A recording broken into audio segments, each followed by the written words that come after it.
Yo, Minnesota was promised to us Somalis 3,000 years ago. And if you disagree, you're an anti-Cushite bigot and you need help immediately.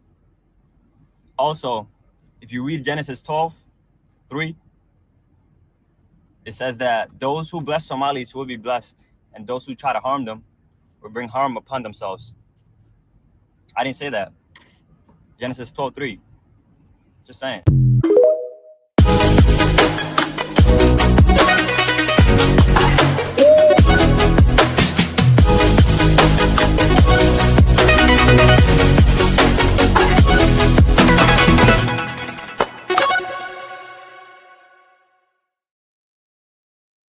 Welcome back to another episode of The Riff. My name is Elijah Schaefer. I'm your host tonight. It's approximately 7:10 p.m. Eastern Time in the United States. And today we're talking about Somalia. Just the other moment, Trump declared war on 19 countries. That's right, 19 different third world countries to which he called garbage, human garbage. I'm not even joking with you. I totally thought it was a joke at first. But a lot of people are complaining, look, this is not enough.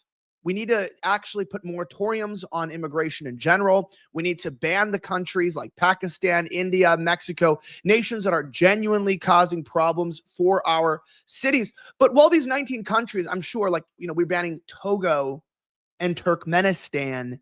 I don't have a lot of Turkmenistani families blocking my aisles in Costco. I don't have a lot of Togoanites. I don't even know what you call them. Toganites, blasting shit in my streets. So I wouldn't exactly say that those are exactly the most high priority countries. We are getting somewhere. The problem is that Somalians are the country of focus today. And as Nick Shirley, I brought this up, pointed out, I mean, look, Somalians are just one representation of the third world infiltrating the United States. And the fact is, look, they don't integrate. They don't assimilate. And as we break down what Trump said, as we talk about the immigration issue in general, as we start getting back into things, guys, this show is back. I have a new content plan for 2026 that will be rolling out then, different times, different types of shows, new guests. But I just had to move states due to a doxing where somebody tried to come after my family due to a $5 million lawsuit that is currently taking place from the FBI and their proxies. We'll get into that later. But we're talking about immigration today. Now, listen to this. These are the people that Trump wants to get out. You tell me, do they deserve to be here? Listen. What's it like being a Muslim here in the United States? I'm not speaking English, only one Somali language. What does it mean to you to be a part of Islam? I don't know. I'm not speaking English very well. How are you? Do any of you speak English? English? No. Can women speak on camera? No. I kept going because I wanted to speak with some more of the elders here to see if they could share their story about coming here from Somalia and how they've seen the rise firsthand. However, Hello. None of them spoke English. How are you? Can I ask any of you guys some questions? No? Speak English? English no. No? Do any of you speak English? After a few interviews, somebody came up to us angry because we were asking people about the rise of Islam inside this My name community. is Nick Shirley. What are you doing? My name is Nick Shirley. I'm a YouTuber. We're doing a video on the rise of Islam here in the United States. The rise of Islam. Yeah, it's the number one converting The religion. rise of Islam. Make it make sense for me. Yeah, it's number one it's the number one converting religion in the United States. So we're doing a top Oh, the subject number on it. one converting religion in the United States. It's like the number one Okay. growing religion. So Wait, All right, we watched that on the last show. And what we're finding out is that we have a lot of people coming into this country, people that I'm not exactly fond of. And yes, I know it's hard to expect or to even listen to me say these words as a white, straight Christian male. But the problem is look, I'm going to speak for all of us and say white people deserve a homeland. It's not that I particularly just hate Muslim people. I have Muslim friends. I work with Muslims from time to time. I don't have a problem with certain Muslim countries like the United Israel Emirates. You also have the Dubai, Israel is a pretty nice place as well. But overall, look, I don't have a problem with Muslims. The biggest issue that happens here, and the reason why we're bringing up the question is the West really just a playground? Are we just a casino where people can cash in, can take our homes, can compete with us for our jobs? I just found out that the city that I live in, the actual geographic region, there's several million people that live here, and 314,000, which is about 15%, are on H-1B foreign visas. It's about like 15%. Now, this direct city I'm in, it's 30%. So 1 in 3 people that I see every day aren't even citizens of this country, don't share my values, have no history here. They just want a paycheck. They want to wire money overseas using Western Union. I don't feel like Americans are really putting up with that. So let's talk about today on what's going on. You know, Donald Trump released a pretty funny tweet. This one shared by AF Post. He shared this the other day. We read it on Monday's show, and he had said, "Happy Thanksgiving and salutation to all our great Americans and patriots who have been so nice in allowing our country to be divided, disrupted, carved up, murdered, beaten, mugged, and laughed at, along with certain other foolish countries throughout the world for being politically correct." Those foolish countries are, of course, the United Kingdom. They are Australia, New Zealand. The official United States foreign population stands at 53 million people. Okay, do you understand how freaking ridiculous this is? 53 million people. We have what, 360, 370 million people? That means 1 out of every 7-ish, 1 out of every 8 people you see is a non-American. And then that's counting the rural, right? So like, let's say 40%, 50% of Americans live rural. You're not really interacting with them. We go into the population centers. Let's say 30% of the population are in these city centers, 30 to 38%, maybe we'll guesstimate. So we're talking about maybe if you take out half, then you're talking about 1 in every 4. Then you go to the cities. It's like 1 in every 3 people. 1 in every 3 people. That means if you had to pass a test and the test required you to get enough American people in a room to get a C minus, 70%, you couldn't get there because 33% of the population is foreign born. And you feel it. You feel the discontent. You feel the separation anxiety. You can tell that we're not in a country of homogeneity. We're not in a country that's Christian. We're not in a country that is white or European. We don't share the same values. We don't share the same foundational principles. We have no respect. We have no trust. And it sucks. And everyone's like, well, that's just how it has to be. But like Trump's saying here, no, it doesn't have to be like that. Quite frankly, you don't have to have that be the way it is. And he explains, particularly, I love this statement. I'm going to keep reading it because we have some facts to back this up about Somalians. There's a big ban today. The official United States foreign population is 53 million. He said they and their children are supported through massive payments from patriotic American citizens, the PACs, or PACs, who, because of their beautiful hearts, do not want to openly complain or cause trouble in any way, shape, or form. They put up with what has happened to our country, but it's eating them alive to do so. A migrant earning $30,000 with a green card will get roughly $50,000 in yearly benefits for the family. The real migrant population is much higher. Okay, this is insane. I realize that there is a generation of people. My dad is in this generation. My grandmother's in this generation of where you talk to them about immigrants, you discuss with them about this foreign-born population, and they love them. Now, my grandma's different. She's a very sweet lady. She doesn't mean it in any malicious way. My dad is a very sweet man, and he's a very nice man.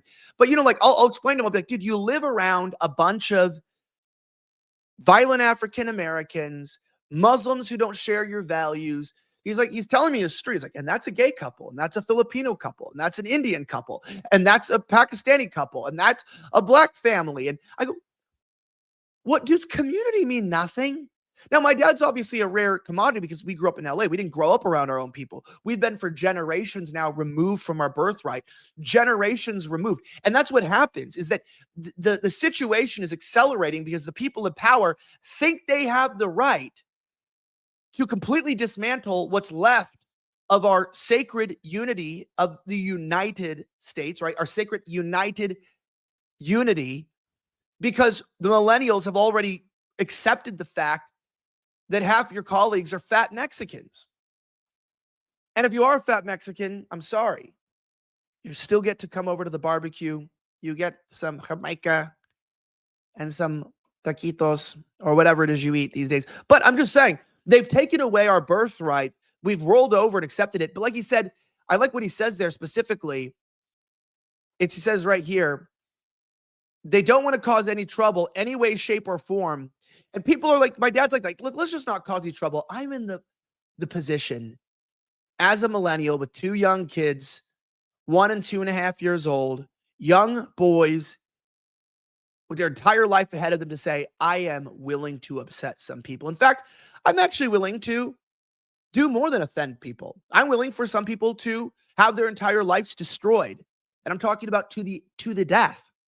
If you want to resist your removal process, you may not survive because you are betting on our future and our safety. And we're not calling for a genocide. We're not calling to go out on a mass murder campaign. So don't get me wrong on that. We're saying our children do not have a standing chance. And before you argue with me, and you're like, well, why is he attacking Somalians? Why do we have to start here? Well, we have to start somewhere. Check this out. This came out today as well. AF Post reports. I'm trying to use AF Post a little more on the show. Been becoming friends with their founder. AF Post said DHS has announced a full suspension of immigration and naturalization from 19 countries.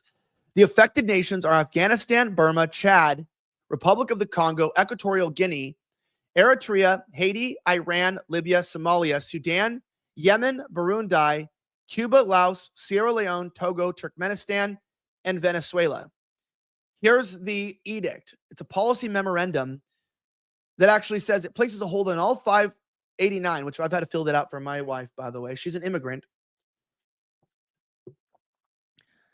I'm not anti-immigration. It's like this. Like, I'm not against people coming into my house, but I'm against people I don't know or don't want coming into my house. I'm against people. I usually am friends with people who are in similar socioeconomic positions, right? It's like people like say, well, why do you have to be picky about who comes into the country? Well, you ought to be picky about your friends too. Everybody knows, look, you can have day one friends who you hang out with, but I remember I was talking to the Quartering years ago in Texas, actually. I was living in Fort Worth. Quartering's a big YouTuber, and he was over my house.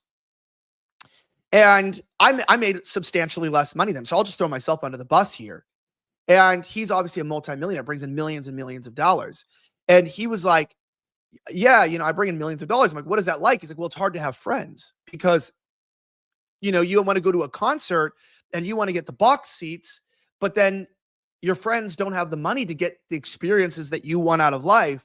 So then you always end up having to pay for them. Then it becomes sort of like a dependency relationship with all your friends, because in order to enjoy the experiences that you can afford, you end up having to pay for people. And I've experienced it in my own life over the years too, is that people just kind of expect you to pay for them, which is fine, but they do because they want to hang out with you, but you have a certain restaurants you like to go to or places you like to hang out. And then people just start looking to you to pay the bill. And so that's what's happening in America, right?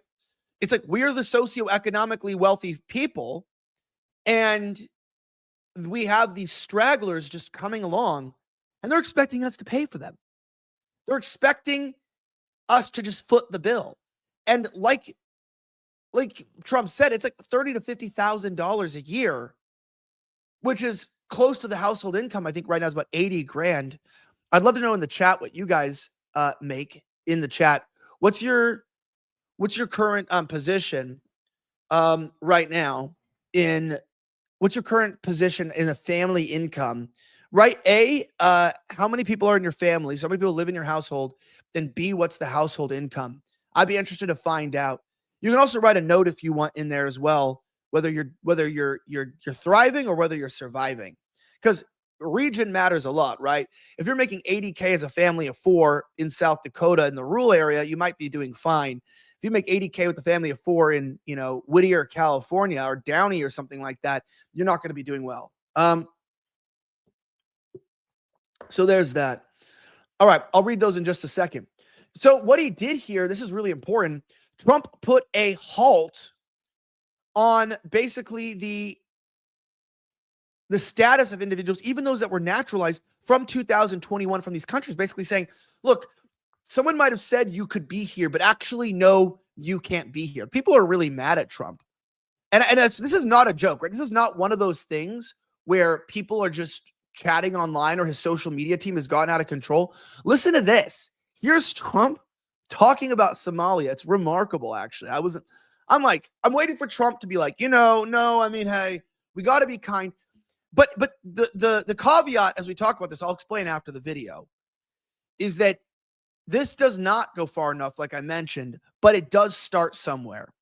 And the problem with this policy that people know is that it's really about targeting these Muslim or Islamic nations to throw a bone to the base so that we stop complaining, we stop getting mad, we accept the slop that's thrown onto us, And then what happens next? Well, they fail to stop the immigration from India. They fail to stop the immigration from Mexico. They fail to stop the real problematic countries like Pakistan. And then once again, they ban people that are challenging the Israeli narrative. They wouldn't stop Indians from coming because they're pro-Israel, right? That's the whole thing. It's not because they love India. It's just Indians are pro-Israel. So the Zionists love importing Indians because they support Israel. That's really what it is. And then the companies import the Indians because they have a very, very cheap salary requirement, and they all live in houses together in North Texas. And that's what they do. Listen to what he had to say. Waltz is a grossly incompetent man. There's something wrong with him. Okay. There's something wrong with him. And when you look at what he's done with Somalia, which is barely a country, they have no anything. They just run around killing each other. There's no structure. And when I see somebody like Ilhan Omar, who I don't know at all, but I always watch her for years. I've watched her complain about our Constitution, how she's being treated badly. Our Constitution, the United States of America, is a bad place. Hates everybody, hates Jewish people, hates everybody. And I think she's an incompetent person. She's a real terrible person. But when I watch what is happening in Minnesota, the land of 1,000 lakes or however many lakes they have, they got a lot of lakes, but this beautiful place. And I see these people ripping it off. And now I'm understanding, and you're going to look at, I hear they ripped off Somalians, ripped off that state for billions of dollars, billions, every year, billions of dollars, and they contribute nothing. The welfare is like 88%. They contribute nothing. I don't want them in our country, I'll be honest with you. Okay? Somebody say, oh, that's not politically correct. I don't care. I don't want them in our country. Their country is no good for a reason. Their country stinks, and we don't want them in our country. I can say that about other countries too. We don't want them the hell. We have to rebuild our country. Our country's at a tipping point. We could go bad. We're at a tipping point. I don't know if people mind me saying that, but I'm saying it. We could go one way or the other, and we're going to go the wrong way if we keep taking in garbage into our country. Ilhan Omar is garbage. She's garbage. Her friends are garbage. These aren't people that work. These aren't people that say, let's go, come on, let's make this place great. These are people that do nothing but complain. They complain. And from where they came from, they got nothing. They came from paradise and they said, this isn't paradise. But when they come from hell and they complain and do nothing but bitch, we don't want them in our country. Let them go back to where they came from and fix it. Yeah, that's actually the real problem. Trump is bringing up the fact that, look, it's okay to not want certain people inside of your country. Like this resolution of like people like, but everybody should be allowed in. Why? The entire nation was forged by borders from deciding where are our borders and where are we allowed to go? Where are we going to defend? And people have taken advantage of white sovereignty, of white benevolence, to where white people who like everyone like comes to white countries to be around white people is enamored by how we live. It's like blacks in America, right? They want to live next to whites. They come to a position to where they can be in the city, be where whites build, and then they destroy it. And then they complain when we leave because we're like, we don't want to live around these people. We want to go build somewhere else. And everywhere that whites go to build, somebody comes in, says, well, we want to live here too. And then what happens? Shoot. Even foreign countries that have that are moving upwards copied our city systems. They stole our skyscraper design models, or they used Western companies. I'm talking about China. You see, Dubai, which just copied a Western planning system and a Western capitalist, consumer economy based city. And it's like, wow, this is really peaceful, and it's like these people have no originality. And Trump's like, look, we need white people need to come back and say, look, we built these places. We were fine without you. we never had an issue. It was like, well, why do you have to make it about skin color? Well, it's not about skin color. It's about shared genetic lineage, values, and culture. It doesn't mean that all non-white people are going to have to leave per se. It doesn't mean that all non-white people have to go and couldn't integrate. But we definitely need to realize that mass importing individuals, and why are they here from Somalia? Well, they're here because the CIA led a coup. And now there's these organizations that when they bring in Somalians, these NGOs, there's actually one particular NGO inside of Somalia that when they bring in each Somalian, they get $2,735 in tax rebate or something I was reading. And so they actually get money. So they bring in like 10,000 Somalians. It's a lot of money. 10,000 times 2,700 a head. So NGOs are profiting and they get the money. Local governments are corrupt and are working, to gerrymander, bring in votes. Ilhan Omar got the vote herself simply because what? Because Obama brought in 80,000 Somalians. We're talking about big numbers here, people. We're talking about forever changing places. You saw that Trump removed the temporary protected status of 353,000 people. And what were those people? They were Haitians. How do we get 400,000 Haitians inside the United States? That's absolutely ridiculous. The fact that that's even possible, it's stupid. It's nonsensical, and Trump's had enough. But of course, the same ungrateful people are still around here. Now, African Americans are apparently mad too. Nick Shirley, you might know him, he's an investigative reporter, more like a street reporter, ended up talking to some African Americans in Minnesota. Listen. Do you guys think St. Cloud has been taken over by Somalis? Hell yeah. Yeah. How do you guys feel about the Somali takeover? Get out. I don't know. You don't want him here? I mean, we can't. I'm fine with them.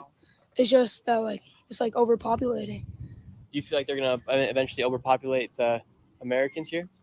Yeah, they definitely will. And did you guys vote for them to come here? As far as did you guys have to pass any legislation in order to receive them? No. In your personal opinion, what's the biggest issue with them being here inside of you guys' city? Driving. It's always a car crash for no reason. Robbing people. Yeah, definitely crime. Pirates. And the correlation between the Somalis and Muslims, are the majority of them all Muslims? Yeah. So 10 years from now, do you guys think the Somalis will be the majority here? Yeah, definitely. Do you guys think St. Cloud has been taken over by Somalis? So, look, even African Americans are like, dude, there's too many of these people. They're literally taking over the area. And that's the problem. It's like you can't just start pouring people in.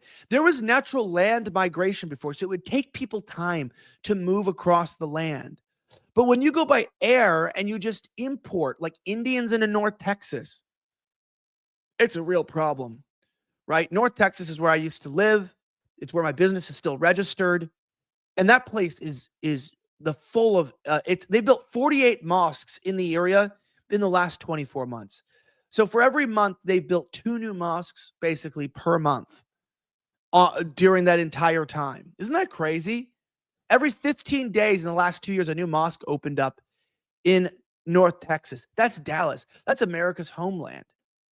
That's the red, white, and blue. Texas is no longer Texas. In fact, one study just came out and said that about only 25% of children under the age of 18 are white, which means that Texas is already replaced. The replacements happen. People just haven't grown up yet. Now, you never see people trying to push, thousands or hundreds of thousands of Europeans into our countries. This has been a intentional population destruction of the white race. That's why we have to focus on it, because there are more babies born in Nigeria than all of Europe. I believe I saw that. I don't know if that's fact check. Someone can fact check for me. In the last year, more babies were born in Nigeria than all of Europe. That could be wrong, but I think it was less than 1.2 per person or per couple in Europe, and then it was 7 in Nigeria per family. And it could have been that region, so it might be might sound dumb to some people, but that's a big freaking problem, right? That's a big problem that we are feeding and overpopulating brown people, dark people who have low IQs, who have countries that we don't want to live in, and then we are what? Underpopulating our countries. That wouldn't be a huge problem if we kept our borders closed, Girls are opening their legs, closing their wombs, and opening up their borders while shutting down their birth wards. It's like, what's going on here? You have to realize that the fact that things are bad. Now, you think it's just a national level, right?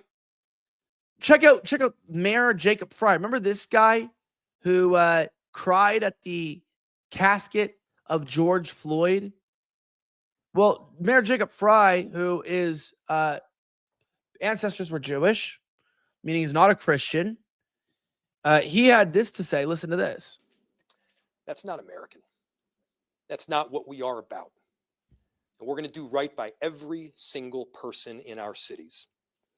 And so to our Somali community, Daman Shabka, Somaliyed Kunul, Minnesota, Garahan, Minneapolis, Waan, Ku Janila Hai, Waan, Ku Gereb, Taganahan. That's not American. That's not what we are. That's not American. Wahum Tabajani Wadahai. Buddy, we have a unified language. We're like, well, we don't have an official language. Why is it that every single person you see online that's a lefty, that's a libtard, is constantly arguing on behalf of every single position that weakens our nation? Like, we don't need to have a unified religion. We don't have to have a unified culture. Shut the fuck up, okay? You don't understand anything about unification of a country. You don't understand anything about a republic or what makes us strong. You know, you saw Avi Yemeni. If you see, I put up another video on Slightly Offensive channel. I don't think it's doing too hot. It's kind of like a low season for content in general. I haven't really been putting out anything consistently too, which is not good. Sorry about that, guys. I had some crazy stuff going in my life. I ended up having to foot a bill the other day for $16K, a legal bill. Got another $10,000 legal bill. It's just been sort of like a mess on the back end. I got doxxed, had to move. You see me, I'm reporting live from the LA County Correctional Jail Center. No, but for real though, it's gotten pretty bad here in this country, and you know, I just know things are not exactly what I would hope they would be. They're not where I'd want them to be, and I got to fix this setup in the meantime. I'm gonna get another camera set up here tonight, hopefully by Friday, and then I'm gonna be on the road from like the 5th or the 8th, I think, through whatever. So on that Monday, I think I'm gonna fly out possibly. I'll fly out that on that Tuesday, and then I'll be in Florida Wednesday and Thursday, and I'll come back here, fly out to New York on the 14th, and then I'll fly to AmFest, which I'll be at, which is pretty cool, on the 19th to the 22nd. So yeah, fighting a $5 million lawsuit, how to get my family from another country, still working on getting unbanned from Australia.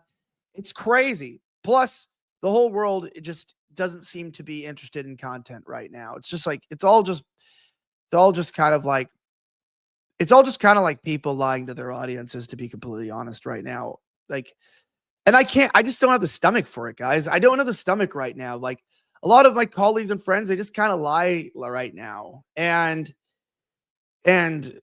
they're sort of just like twisting the truth and facts to like be sensational. And like, I guess I'm just gonna have to come back and start making content more consistently right now. I've been like kind of not lazy in terms of life. I've been starting 2 other companies right now. I'm sort of, you know, getting things launched. My FDA approved pharmaceutical company launches next week. And then I guess we're still a little bit delayed on our peptide company, which supposed to launch now January 1st. It's just a lot to process in regards to functionality and putting things together. So many legal things that I have to get through there. Because you know that anything that I do, people try to destroy. Anything that I do. Because why? Because I speak out for white people, because I speak out for this country, because I do what's asked of me, and because I won't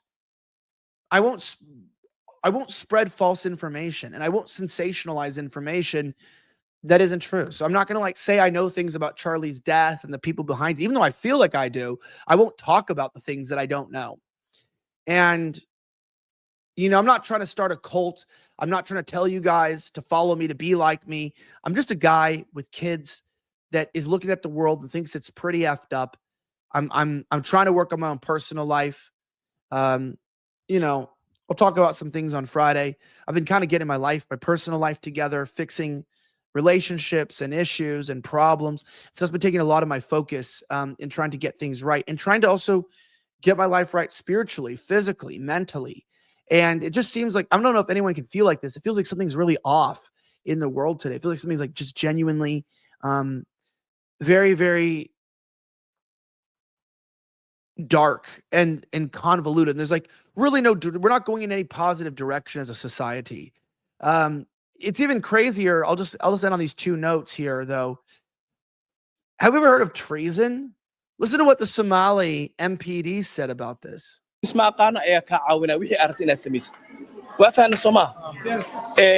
arinta kale kusoo xigta waxay tahay haddii qof aad u malaynaysid inuu aad hubin inuu yahay dowladda inuu ka soco sida ice oo kale inuu yahay ama uu yahay askari oo aad hubin inuu askari run yahay qof kasta iska soo xiran kara dharka waxaan ku leenahay waxa inaad soo wacdo Minneapolis Police 911 911 waa inaad soo wacdo si aad u hubsato inuu qofkan horta police maba yahaba in qof kasta ma taqaan dharka iska soo xiran kara oo dadkeena marka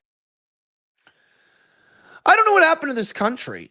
Quite frankly, I don't know what happened to this country. I do not understand the reality of what's going on in this nation, right? This is sort of one of the craziest things I've ever seen in my entire life, where there's an individual speaking in a language from a Star Wars movie, being like, it's like, dude, he's mumbling in a foreign tongue, speaking to people. This is not, we can't live like this. What the hell is this? And I feel like that's what Trump's saying. Like, dude, look, at some point we're gonna have to just cut this off. We're going to have to take some extreme measures here. And I just don't think Trump is going to take extreme enough measures. I don't think we're going to get the actual deportations. We have to re-migrate people. We have to genuinely fight to get people back out of this country that have been nationalized. But Ilhan Omar, who was elected by these Somalis, by the way, in Minnesota, has said that, you know, we're here to stay. After Trump specifically told her, go back to Somalia. Listen to this. Should be out of here. They've destroyed our country. And all they do is complain, complain, complain. You have her. She's always talking about the Constitution provides me with, go back to your own country and figure out your Constitution. All she does is complain about this country. And without this country, she would not be in very good shape. She probably wouldn't be alive. Right. She wouldn't. But she had something to say to that. Ilhan Omar responded. I love listening to women talk about politics. It's so interesting. Listen to this. He's always been a racist, a bigot, a xenophobic, and Islamophobic. We know that he called African nations a shithole in his first administration. We know that when he came down that escalator, he said he was going to stop Muslim immigration into this country. And so it is not surprising that he is going after Black immigrants in this country. And it's certainly not surprising that he's choosing a Black immigrant community that is also Muslim.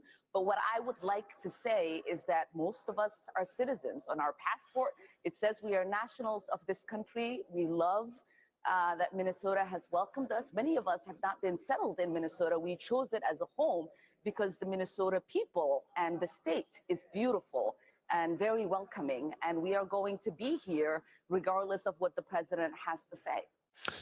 We're going to end up needing to go to war with our own, nationals, it looks like.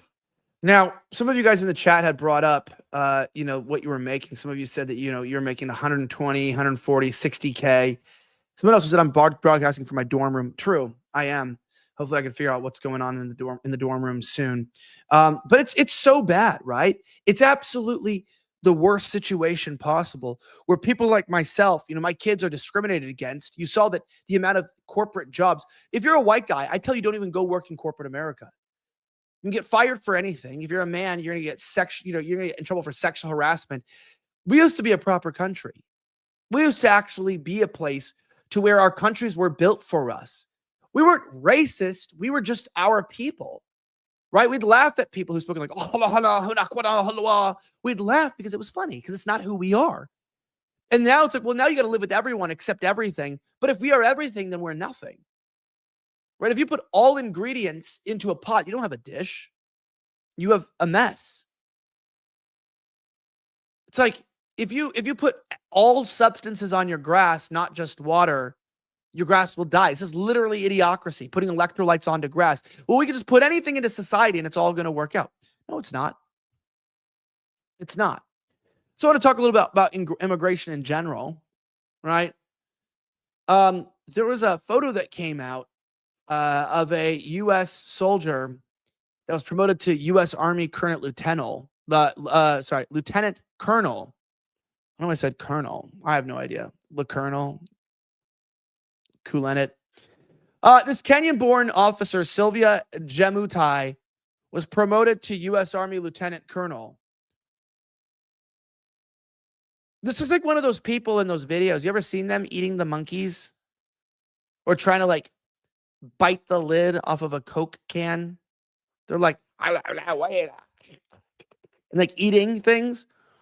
Look, I understand people have different cultures and societies. This person probably loves our country. They're serving in our nation. I mean, I don't really know what a woman being in the military can do. Is she a combat soldier? Right? Does she just push papers? Like, what does she do in the military? It's just a job, right? It's like, she serves our country. What does she do? Is she integral to our nation? Probably not. I could be wrong, but probably not. But you're in uniform. You know, in Australia, they had to allow culturally sensitive beards for Sikhs. That's the problem with this stuff. It's like, we want a society of clean-cut people. You know, you don't want facial hair, and when you're an ambulance driver, you don't want to have to wear a mask and stuff. You want to be able to see your face, operate, not have a mess. You know, there's reasons why you want to be clean-cut. You want to be able to be able to be in a position to where you are hygienic and you are clean and you are not Indian. And then you look at this and you're like, okay, well, what is this? Okay, well, what this is a Kenyan-born officer, Sylvia Jemutai, wearing what appears to be Kenyan garb, right? So this is just madness. It's absolute stupidity. This stuff is bullshit. Right now, this is absolutely the dumbest bullshit outfit I've ever seen in my entire life. And we're supposed to celebrate it. I think that's what people are getting tired of. They're getting tired of people not integrating in general to our society. There was a woman who was starving, and it was really, really sad. And she was actually taking off food stamps recently, and she needed those. I'll tell you that. This woman needs some food stamps.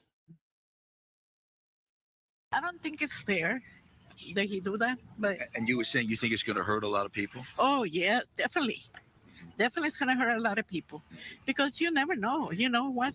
Especially now that we're in the holidays and everybody wants to have a good dinner and everything. And if you don't give it to them, it's gonna be really hard. It's very sudden. She says that, you know, I think what she said in her previous interview, she said she didn't think it's fair to require 80 hours of work per month for food stamps. Look at, these are the people. It's my point. We found out that the majority of food stamps, like 30% of these people are on food stamps. It's socialism for non-white people paid for by us. And that's like, it's a stupid system. You know, it's just, it's past the point where it doesn't make sense. It's past the point where it not only doesn't make sense, it doesn't mean anything anymore to be in this country. It's like, the problem is that they end up telling all these non-white people to join the military, and they do it because they tell them they can get free medical school and whatever. They're not serving for the love of their country. Do you think these people are going to go earn a Medal of Honor one day? They're paper pushers. They're line cooks. These are not heroes. You ever notice that a lot of times when you see soldiers who are dying even in the recent wars, while they're, earning the Bronze Star. I'm not a veteran, so I don't even know what they are, but you see them earning these, they're always white. Sometimes black, but you don't have all these Hispanic, officers and whatnot. It's like mockery, right? It is absolute mockery. I'm getting tired of it. Well, let's talk about somebody else. So it looks like Vivek Ramaswamy, who I've been speaking out against vehemently for a long time, is not winning the Ohio governorship, right? We're not putting any ads in the show today, guys. My team just didn't put any in the document. I have no idea why we had ads, but you're getting an ad-free show. You're getting a solo show. Nobody booked a guest for like a week. Nobody's put any ads in. But what is my team and my shows if we can't get through a single episode without catastrophic technical errors or the fact that they've locked me in a room for 6 days now? They've been giving me water. They've been giving me water and hentai porn to survive on. I haven't touched the water. So I'm stuck here. But you have this guy, Vivek, who, by the way, is the exact point of what I mean by not assimilating. Vivek did not assimilate. Vivek is cosplaying an American. People say, well, you're just being too difficult. Like, so what if they dress like their own or they dress like you? I mean, dude, he comes in and he mirrors Dennis Prager's definition. Dennis Prager's definition of what it means to be an American. And he's emulating the Jewish definition of Americanism, which is that America is an idea. Now, obviously, Dinesh D'Souza is a friend. We disagree on a lot. But that was popularized by Dinesh D'Souza. That was popularized by Dennis Prager. That was popularized by Rush Limbaugh in some ways. I take it back if I'm wrong on that, but I remember him talking about that. People like Glenn Beck talk about this. And this idea is toxic. It's destructive. America is not a set of ideas. It was a people founded together by a unified ideal of free white men. Because even back then, they were smart enough to realize you couldn't create a multicultural society that would last. And they created a map to win and to thrive. And no one likes to come up with the idea that the Australians in World War II fought for a white Australia. That's what they fought for. And they fought for freedom. The British fought for a white England. It's not a joke. Go read their history. And now we're told that we fought Hitler because we hated fascism. We really cared about Jews and we wanted Indians to govern us. I don't. And I know it's unpopular to take my positions. I seem like a bigot to people. They use all these words like you're a xenophobe, you're all this. I'm just an American. And I don't want Indians governing the people of Ohio. I don't care if he loses, quite frankly. So you want to lose elections? What is winning elections when we have Indians leading us? Is that really winning? It's like we already lost. Well, he'll pretend to be American. Good. That's good for him. He's not fooling me. Listen to this. Slop. That was the subject of my last discussion with Charlie Kirk. I spoke to him on August 25th. Here we go. Invoking Charlie. There's two of us sitting one-on-one in a conference room in Delaware County. And we spent about an hour talking about what is an American. I asked him the question. I'll tell you what he told me in response. It's a classic method he had.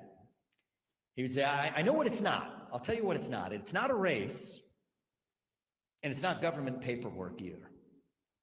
I agree with him on that.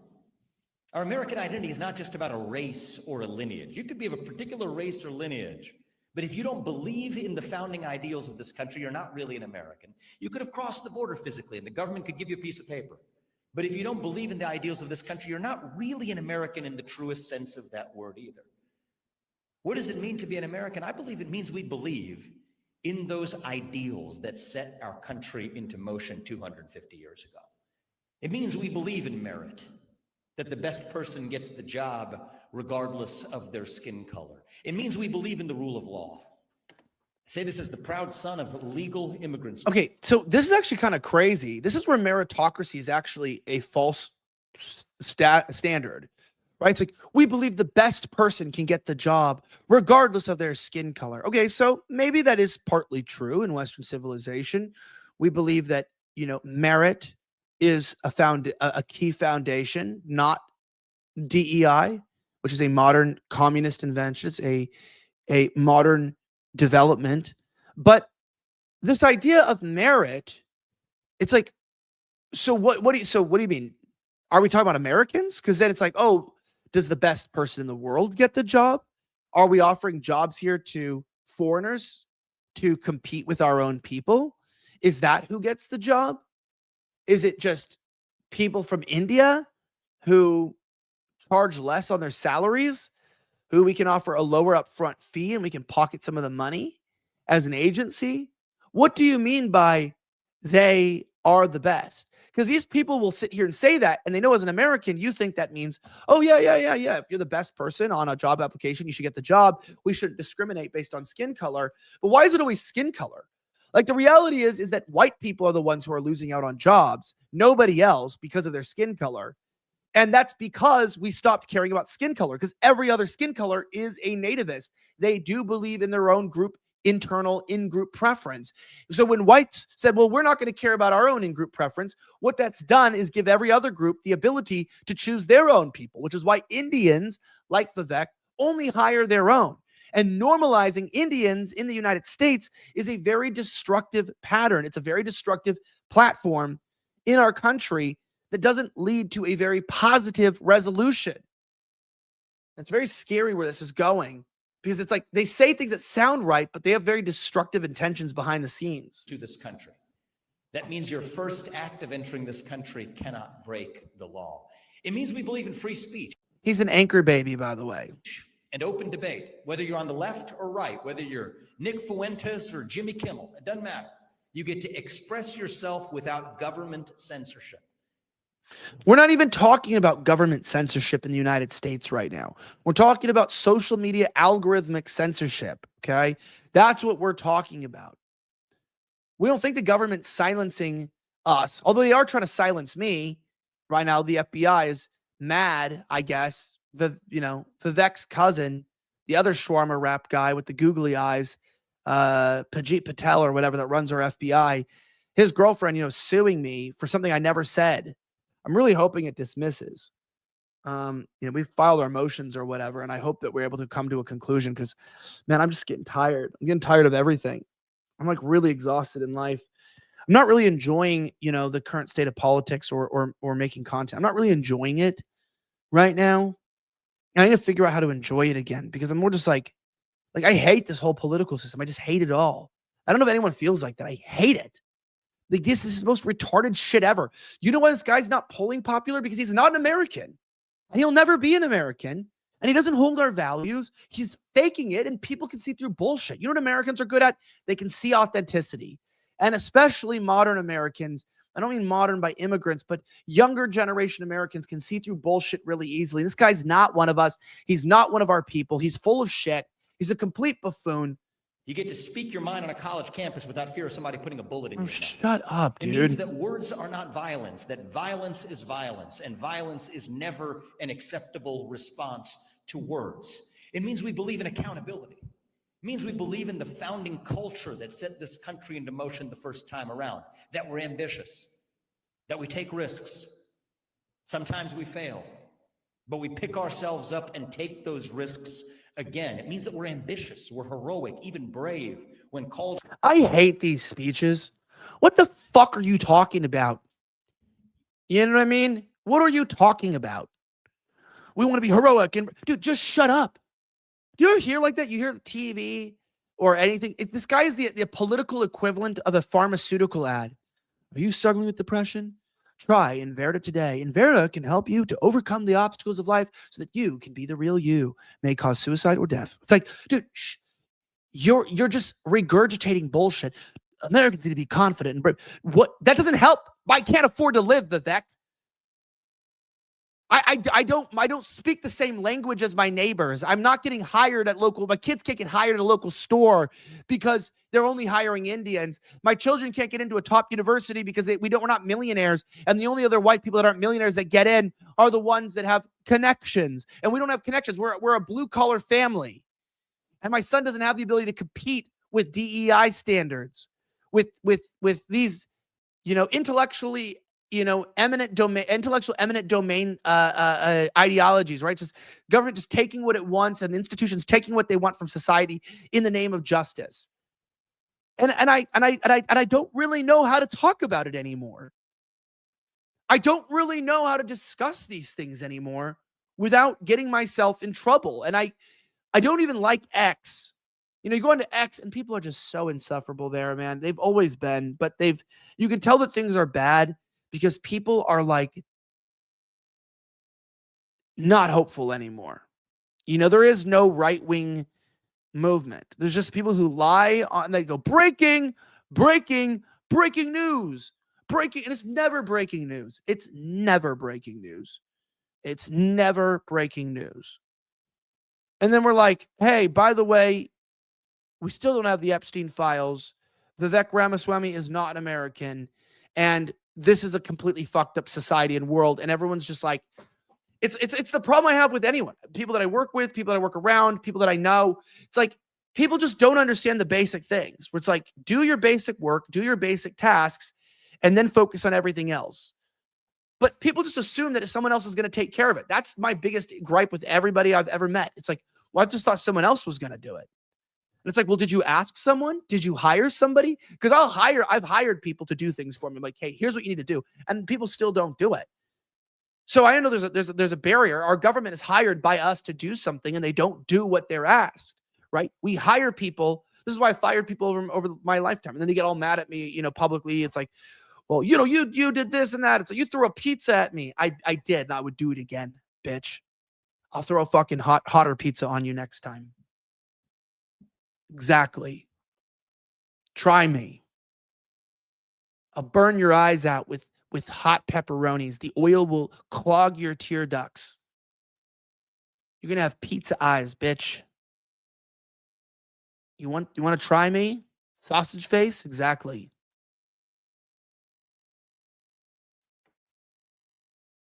Anyway, no one's going to understand that, but the person who would understand that will get it. I would do it again.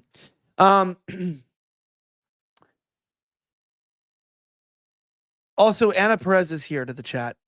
She literally produces Jordan's daily show. So she is here. We just have to structure some things in the company. I don't know. Don't ask me half the stuff that's going on here. I'm just the CEO of the company. I wouldn't know. Joking. I want to play something else real fast. So like I mentioned, there's actually a real problem with these Indians. And I always try to mention Australia. People think that the housing market is bad. Do you see what an average auction looks like in Australia? In Australia, you can't even offer money for houses anymore. You have to go to auctions. That's how desperate people are for houses. Look at this. Lots of interest, lots of registration. 1.4. 1.4. 50, so 1.5. Five, number one. Can I say 50? 50, good move. So 60. 157, number one. 7. 158. And 7. 80. Oh, 90. 96. 1.6. So 50, sir. 50. 50, sir. 60. 60. 65. 65. 745. 745. 1.8. 1.8. 8 on 1. 1810. 1810. 13. 36. 50. 70. 70. 80. 81. 1.9. 1.9. 16. 1.93. 30. 1931. 31 is the offer. 195. 50. 81. 85. 85. 85. 36. 86. 90. 90. 91. 95. The whole way. 96. Going Street 2. We are selling at 2 million. First time calling. Second time. Third. Welcome home, sir. There's just a giant group of Indians competing for your home. So you're selling a home that should be about $300,000. That home should be like $300,000. And that's generous. You can't buy a house because you have a group of like 9 Indians from an upper class of a country of 1.2 billion people who can't live in their own country because they've messed it up so royally. And they're competing with you for your house. Do you like how you're living, Anon? I think I'm gonna have to switch some of my content on. I might have to switch from doing a live show to just doing like short content every day or something. I'm not happy. I'm not happy with the state of things, and I have to build out a new office here and whatnot. Should I just put money into this and just use this and just do like daily content? I don't know. That's a good question. Should I just do daily content or should I build out a proper studio and like move my whole crew here and like keep going on the bigger live shows? What do you think? One, if I should just build this out and just figure this out for right now and have everyone do their content, daily short content, or maybe like daily for an hour, the brief. 2, if I should just, hold over here, go build a studio and go back to the crew. I don't know. I'm kind of on the fence about it. It's really expensive.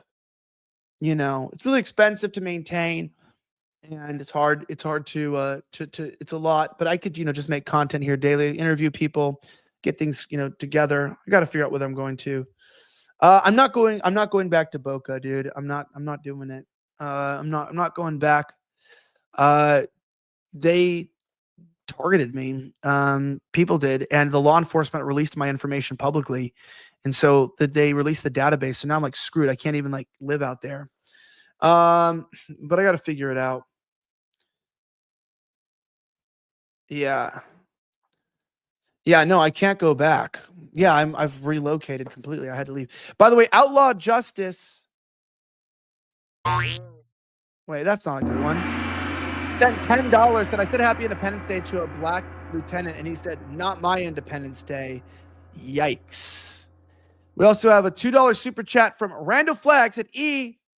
Where is this? It's not talked about enough that Somalis were brought by the Clinton advisors to work in the pig slaughterhouse, which is grisly work. Big Ag dodges a lot of blame for immigration through lobbying. That's actually true. A lot of that stuff is completely to blame. That is true. Yeah. So yeah, I had to dip. They were sending like people to my house, and it wasn't servers. We already accepted the lawsuit. Just like weird government people and agents, and I was getting like watched, and they were trying to like get me tied up in the federal court, and they doxed all my information, and I was just having like problems living there, and it was just not safe. And then people were like snooping around my house. People were like pulling up to my house in like the middle of the day and the night. We're just like shining, like looking like flashlights and weird stuff. It was getting really spooky, dude. And I was like starting to sleep with multiple guns and like loaded and like barricading my front door and stuff. I had to leave. It was just unhealthy. Because they use this to intimidate me. It's been a lot of pressure, and they're also trying to bankrupt me behind the scenes. And by the way, to all the fucking idiots out there, there's also been like several like paid Jewish like attacks on my character recently. Like there's like the dumbest people in the world that I will never understand. That I'll never understand, right? Like they've tried everything. They've tried to Me Too me.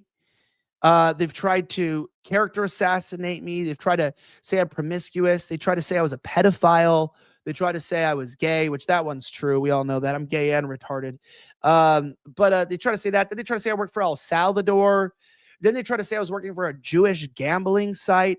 What the fuck are people talking about? They also said I worked for India at one point. I remember that one, or that I was pushing Indian propaganda. Like fucking retarded fucking idiots. And then of course the people say I'm a Fed, which that one's, I work for the CIA doing spy work to directly subvert the United States public interest by pouring LSD into water supplies. But other than that, I don't do anything for the federal government. Yeah, it's like they've just said everything they can. And I'm just a guy that makes videos. Like I don't even do anything significant in the world. I might go, I don't know what I'm going to do. I have kids. Everyone fucking blames me for all their problems. Everybody, it's the end of the world. I should be doing more for everybody. It's very hard to balance a family and children and a wife and life. And, the truth is I'm just really not appreciated anywhere.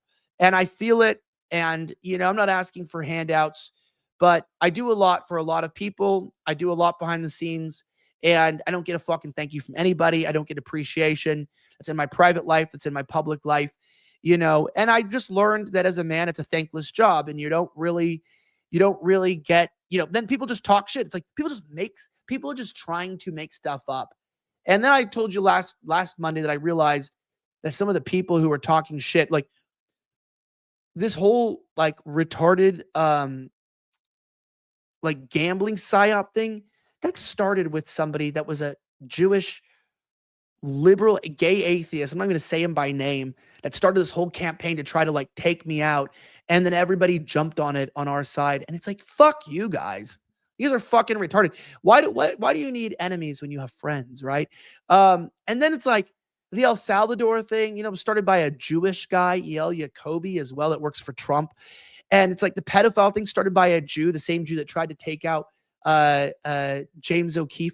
You guys are just fucking stupid. Like you can't even you don't even realize that you work for the enemy. A lot of people on our side are just actually dumb. They're low IQ. They don't think well. They don't even like process life. And I don't really feel like fighting alongside any of them anymore. I don't really feel like doing anything because they're not built. There's no movement being built. Like all they do is try to destroy people and complain online 24 hours a day. They're not married. They don't have kids. They don't start families. You know, I think I told you I kind of like lost it when everyone's just been attacking the guy Arval who's got the settlement in Arkansas. Like, you know what? Maybe you think it's a little lame. Maybe you think it's a little cringe. I'm not here to control what you like. You got this white guy out here trying to do something. People spread some malicious videos about him. Our side jumps on it as well, calling him a degenerate and everything. You know what? Fuck you. You don't know how hard it is to go out there and to actually put your face and your name out. People walking around with anonymous accounts telling people that they're, you know, judging people on the internet. We're never going to get anywhere because the left is unified. They stand together. You know, they have celebrities and real control over institutions. And our side just walks around purity policing and moral policing anybody just so that they look good to their own people. And secretly, they're all hypocrites. I know a lot of these people, like one of these guys who's complaining about the gambling thing with Jake Shields. He was taking free trips paid for by gamblers and casinos just in the last few months that I know about and doing drugs. And it's like, you're trying to moral police Jake Shields. You're attacking Jake Shields saying he's immoral, who's not even a Christian. And you're doing the same things that you're accusing him of. You know, and so it's just a very weird world of people who are moral grandstanding. And it's not a way that we're going to get anywhere. You know what I mean? There's just no way we're going to accomplish anything there's no way. And then you have this weird like war between Fuentes and Tucker and Candace Owens on like building like the biggest podcast, which is cool. I mean, I wish them all luck. Sort of like you could tell there's like some tension up there. But like before, networks used to bring people up, right? So someone you get like the Blaze or Daily Wire or Prager, they would be like organizations and they would hire people and like build people. But now today, like the new generation of, I guess, of media is like, you don't really build anyone up. You just kind of like live on an island.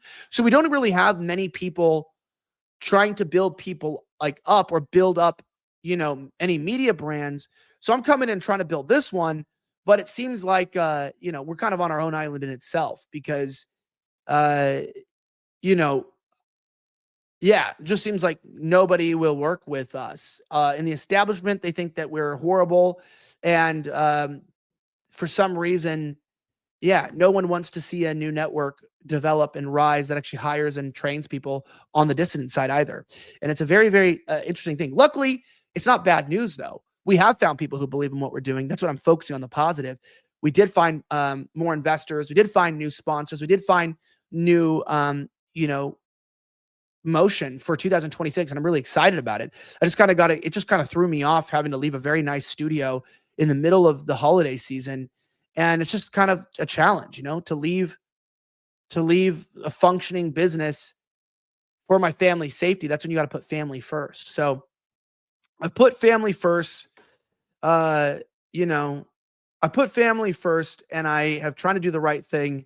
So I'm just going to go ahead and keep pushing on, and I'm not going to let it discourage me. Yeah. So, you know, it is one of those things.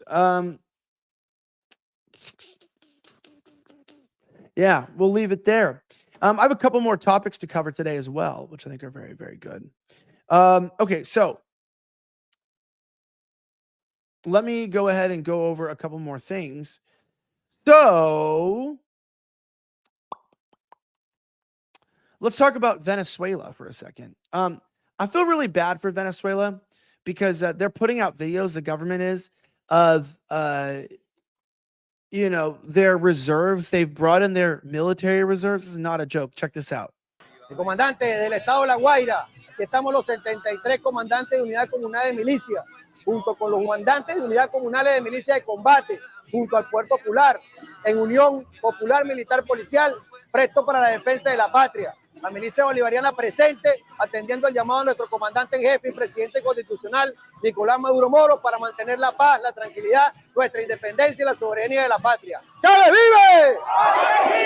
¡Chávez siempre! ¡Donde el pueblo puede! ¡Venceremos!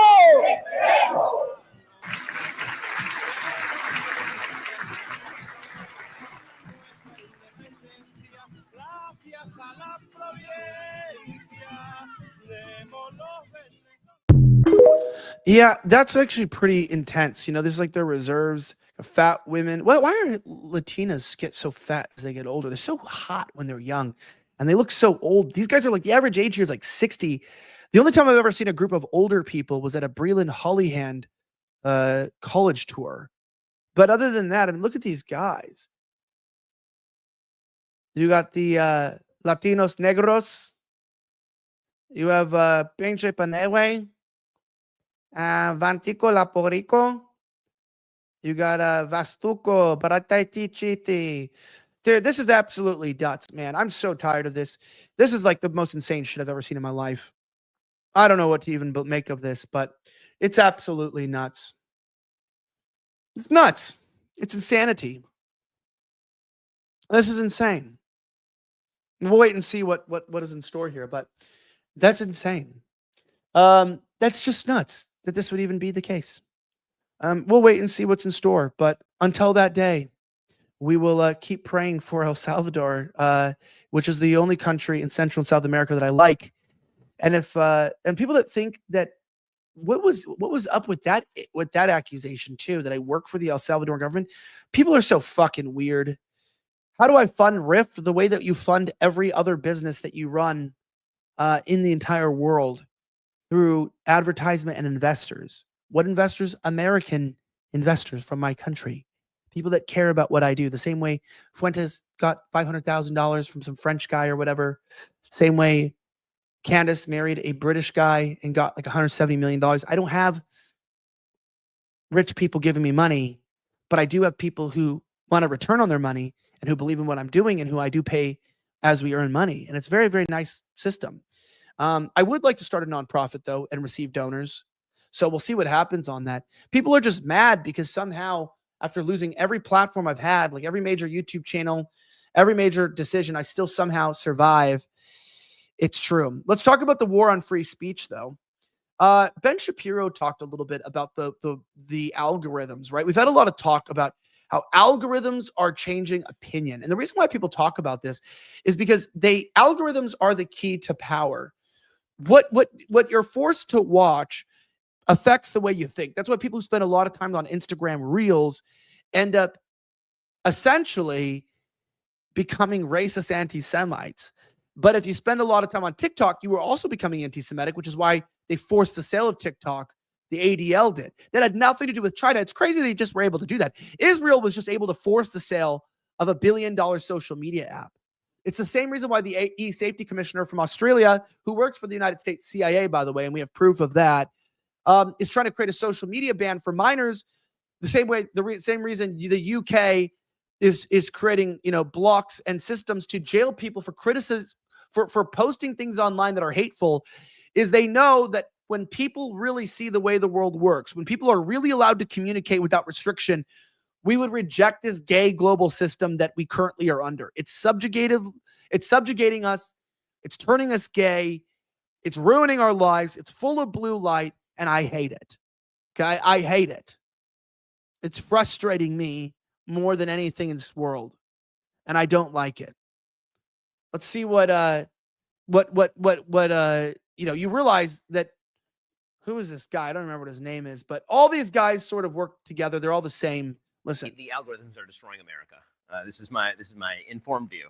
Sounds like it should go. Yeah, I mean, there we go. John, look at us come together. As soon as the reason I say this is because the TikTok and X algorithms in particular program for virality. Yes. And so they are programming for what is the strongest response, the strongest emotional response. Absolutely can be manipulated by outside actors. You've actually seen quite a bit of this on both TikTok as well as X. But people who are then in the real world use that as a substitute for polling. For example, you see politicians, and if they get a lot of retweets, they think what they're saying is popular, and then they do more of it. And so you'll see it bleed over into the real world. Trends that you would never get if you just walked around and talked to normal humans suddenly start popping up when you talk around with normal humans because they've been watching it online and it's been really, really pushed. And so, you know, when people say, how do we get back to normal? My first recommendation is to do something that actually is the opposite of what our industry should be saying, which is get offline, like actually turn off your phone and go to a place with actual human beings and have conversations with those people. And, you know, this is where I make my non-religious religious pitch. Everybody needs a form of Sabbath. You should get off your phone on Friday night. You should get back on your phone on Saturday night and just be completely disconnected from everything that's going on and be in a place where everybody who you know is, you know, bonding over values and over shared things. That the more online we are, the more polarized we are. And I think that's been the opposite of the way that we've viewed politics for decades in the country. The more informed you are, the better the electorate's going to be. And it turns out that because our informational ecosystem is so polluted and because it is actually programming to the id inside all of us, what that means is that probably the more time you're spending on X or the more time you're spending on TikTok, maybe the less informed you are, and also the more polarized you are, and the more out of touch with reality you are. That's true. People think that they live on, I have a producer who lives on Twitter.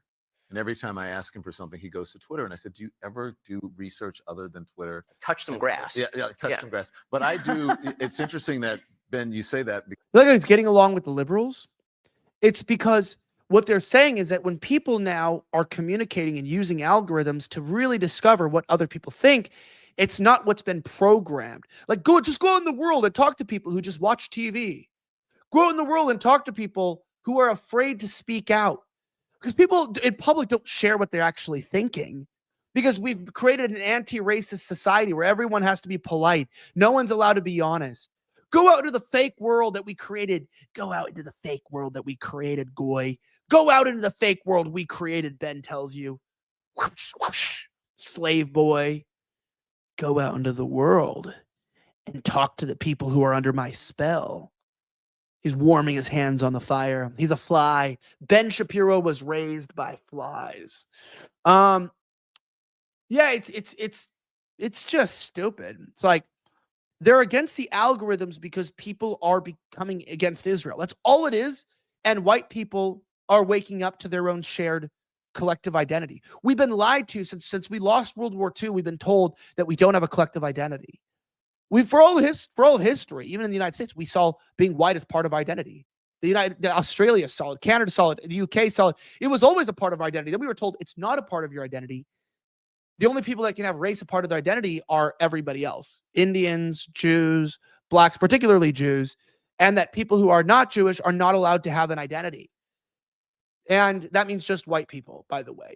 And if we do that, then you're a bigot and you're a xenophobe. Maybe being a bigot and a xenophobe is a good thing. I don't know. Maybe it is. Right? If these are the kind of people that are saying that.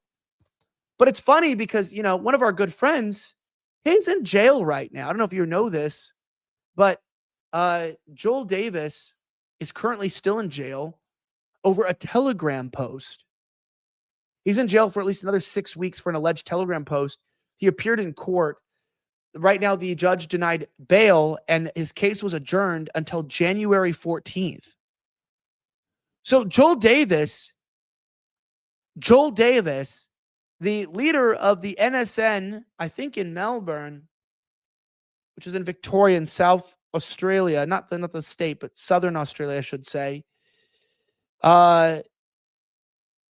He's been put in jail and they've denied him further bail. He's not allowed to be free for the holidays. He's not allowed to serve Christmas with his family because he made a Telegram post that they found offensive.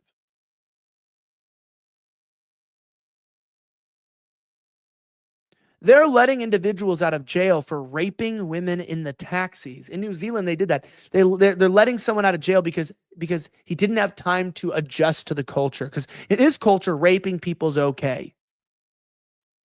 Now, in our culture, God forbid you ever are a white man and you get into a Me Too situation, because then everything's rape, right? It's like, well, yeah, I did flirt with him and I did say I wasn't wearing underwear or whatever, and I did get drunk and I did do this, but then he took it too far. It's like, okay, well, maybe he did. But what were you doing there? Why were you in that situation? Oh, you're victim blaming? Kind of, because you're not a victim.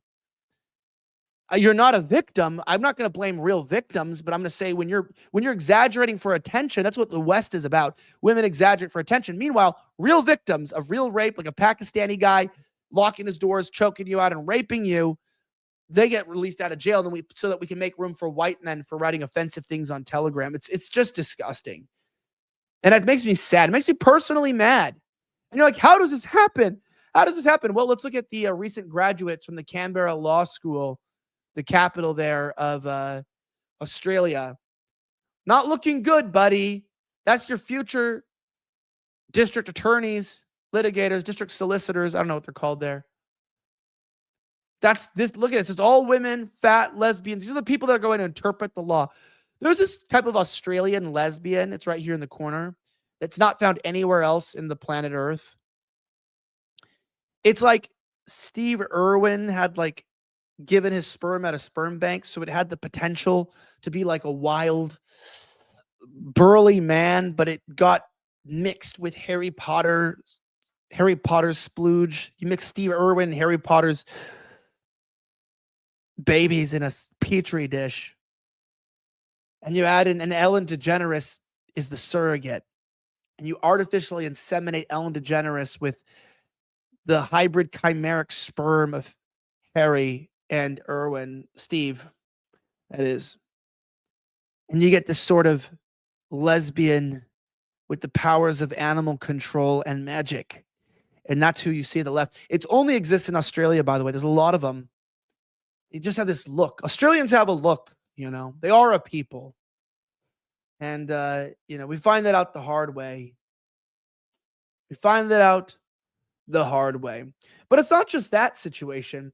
Even crazier, there's an individual named David Morgan who was jailed for 20 months in the UK.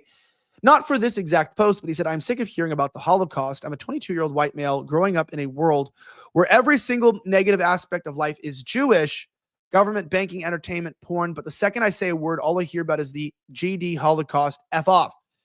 But he was writing a lot of posts about Jews. Then he basically called somebody, like I think the F word, and he got over almost 2 years in prison. At 22 years old, some of his best years, they go, well, men used to go to war, and now they're being put in jail for saying words online that are not violent. Isn't that crazy? The same judge who put him in jail, let's see if I can find it.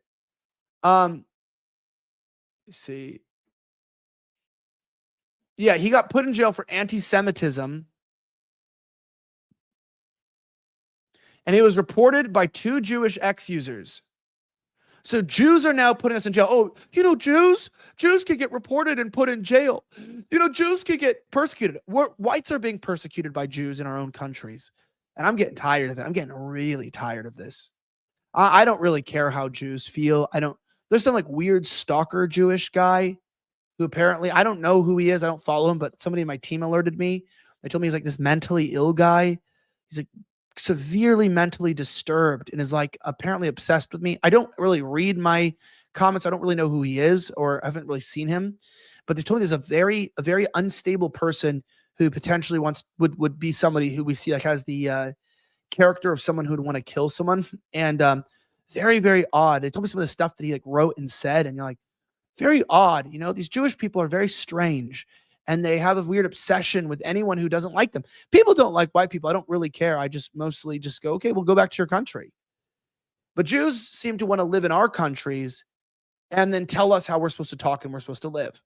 And when you bring up the fact that, hey, I don't want you telling me what to say or to do, they call you an anti-Semite, which just means that you're a free-thinking person. Okay? It's pretty remarkable, but that is what it is. And, it gets tiring, to say the very least. It really does. It really does. It gets tiring.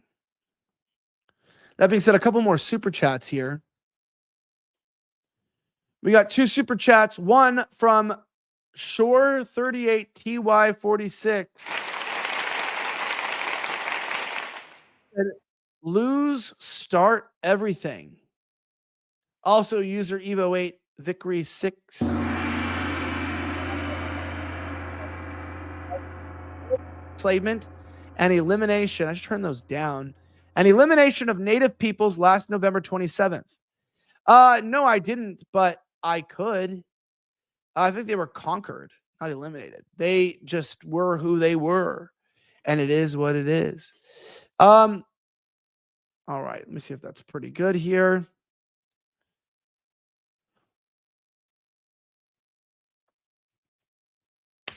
I appreciate you guys, and this has been a great stream. I will be back on Friday, so thank you very much for being a part of the show. I think I'm going to go at 3 p.m. on Friday, Eastern. So I'm going to do a show at 3 p.m. Eastern and try it out, because I'd rather go a little bit earlier in the day.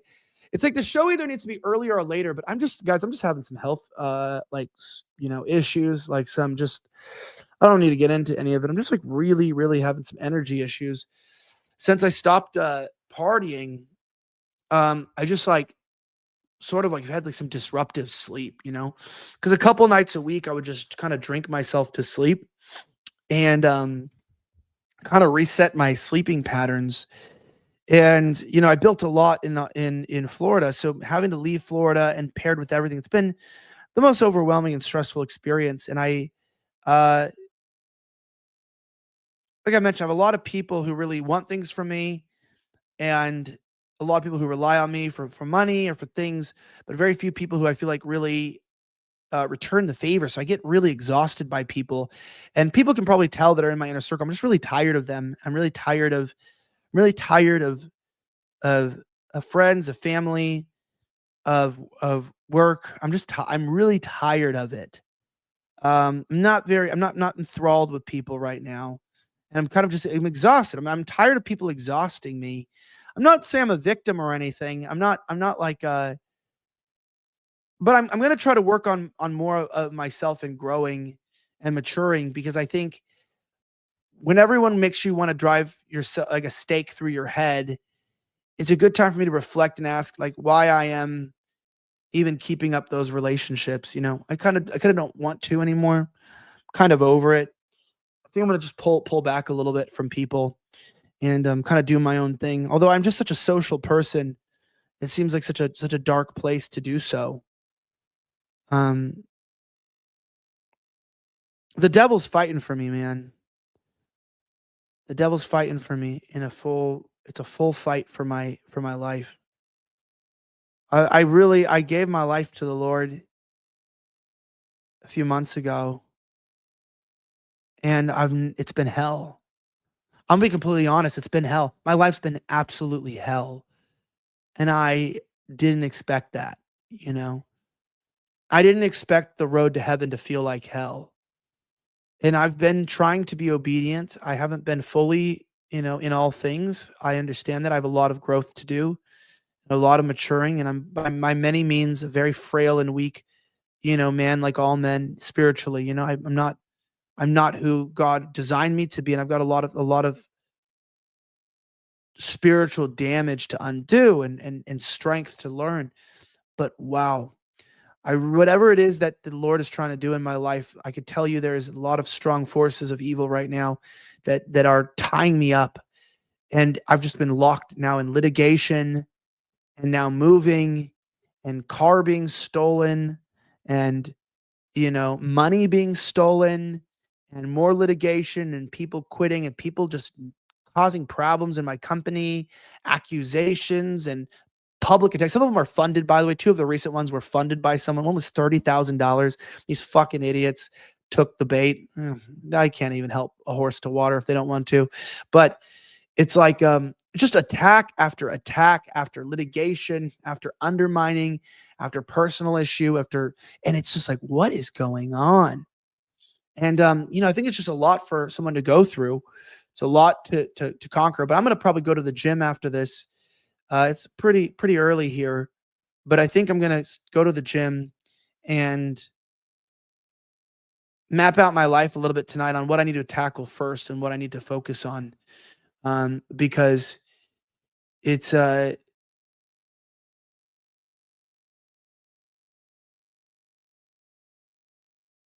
very lonely. No one told me this too, that it's very isolating and lonely to start submitting your life to God. And I'm becoming very irritable because I don't have anything to really rely on. Like I can't just go like, jerk off to porn and feel better, or just chug a bottle of vodka and black out, or like smoke some weed and relax. Like I have to kind of just deal with life on life's terms now. And they say to submit your thoughts and your heart to God. And I'm trying, but I'm not. It's hard, man. It's really hard. You guys know what I'm talking about. And it just seems like everyone in my life is rooting for me to fail. It seems like I have really people that are just not, they're, whether they're paid or unpaid or whatever. Everybody in my life is like in my life because I give them something. And I don't have anybody in my life really much who's there because they want to be there. Maybe I have like one friend actually, but everybody like wants, and I notice like the moment I stop, like I kind of like challenge to give them something, like they want this or they want that, or they want a cut of this, they want a cut of that. The moment I sort of like cut into that is like you start getting problems with them.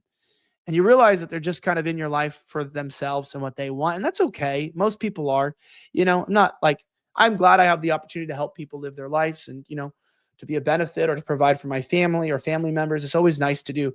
But I do realize that being a man is a very thankless and a very, very discouraging position to be in. And sometimes success comes with more emptiness, because the amount of hands that are out before you increase, but but they're not there when you need them. And they don't seem to really be like there to really appreciate, what you're doing. And maybe that's just part of life. Maybe it's a hard lesson to learn. Maybe I'm just immature spiritually and I'm supposed to be more of a servant and sacrifice, but it does start to get to you as a man. You're like, wait a second.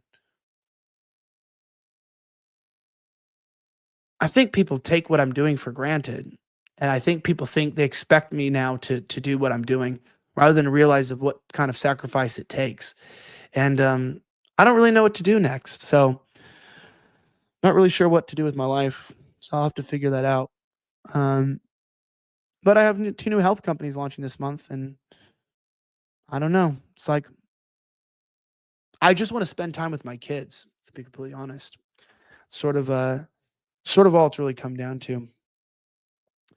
I just see my kids, and I just want to be with them. I just want to hug them, and I just want to cuddle with them and love on them, because those honestly are the ones that's where it's at. So we'll see. Hopefully I get some some focus back in my life and some strength to keep going. Figure out what I'm going to do right now in this new place, and figure out where I'm going to go. And I got to do a bunch of traveling for work. If you want to meet me, though, by the way, I was going to say, if you want to meet, yeah, there's definitely like some sort of a spirit that comes on me right now during the day. It's been like for the last like few days, and it's just discouraging. I can't like keep my eyes open. I feel like I want to like give up on life. And it just comes on me out of the middle of nowhere. It's really crazy. And I just like can't like function. And I'm just like, what is this? And then it like goes, and then it's like it goes, but it's like it just takes so much of the day to battle through. And I it's just such a weird, I don't know if it's demonic, I don't know what it is, but it's like the longer that I'm separating myself from sin, it's like the more it feels like there's like weight on my shoulders and darkness, like trying to like prevent me from just like living out my purpose for God. It feels like it's making it feel discouraging. It's like the closer I get to God, the more discouraging life feels. And I don't know if that's correct. Maybe I'm doing something wrong. I don't know. We'll have to just see in time. I'm not giving up today though. So there's that. If you want to say hi and hang out, I will be in Phoenix for AmFest, the 19th or the 22nd. So not that I don't know if anyone wants to do a meetup, but I'll be out in Phoenix for AmFest. I'll probably do a meetup like outside somewhere. Maybe only a couple people will show up. I have an Airbnb as well nearby, so maybe we'll meet up at the Airbnb and just hang out. You guys can have some drinks or whatever, smoke a cigar. It's probably what I'd like to do is go meet at a cigar lounge, have a cigar or two, hang out, meet some of you guys. If you're in the Phoenix area, you want to meet up, let me know. Hit me up. Hit up Dylan at rifftv.com, DYLAN at rifftv.com if you need it. That's pretty good stuff. And then hopefully I'm working on an office and some stuff. A couple more super chats, I guess, just came in. Let's go. Oh, someone said stress from the lawsuit. Yeah, that's possible, actually. Yeah, I am. I guess that you would say I'm probably under a lot of stress. Moving, lawsuits, probably true. I guess I didn't really think of it as stress, but yeah, that's probably, yeah, it's probably true. So yes, hit the gym, you will feel better after. I agree on that too. True. You only rely on Jesus. That's true. Talk to God and your wife more, maybe. Yeah, maybe. I don't know. Read Psalms. Yeah. That's true. Reading.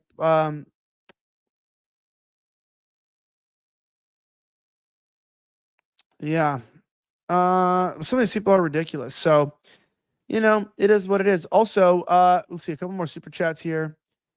Somebody said you don't have a functioning relationship if things are not equal. It's true. Yeah, it feels like that with a lot of someone said it sounds like my life. Yeah, I think a lot of guys are in this position, right? Set boundaries. True.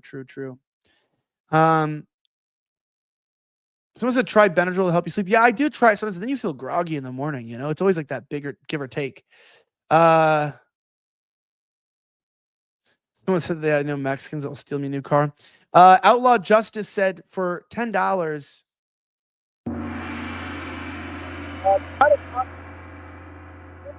Christians, because it's not good to use of their time.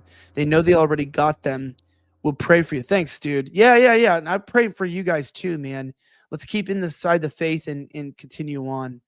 Someone said, you haven't forgiven yourself genuinely enough. Maybe. That's possible. If you heard that from the Lord, I'd love to hear that. If that's true. 7 I halts Claw said, God bless you. Keep fighting for what's right. No, appreciate it. That's absolutely true. Yeah, by the way, I'm not asking for money for AmFest. I'm paying for that. I already got the house for that. We have some of our people that are going to be there. All right. Thanks, guys, so much again for watching the episode of The Rift live from my dorm, because I don't understand where I'm going to be in the studio. Have a great rest of the week, as always. I'll see you next time, Friday. May God bless the United States of America. I'm signing in.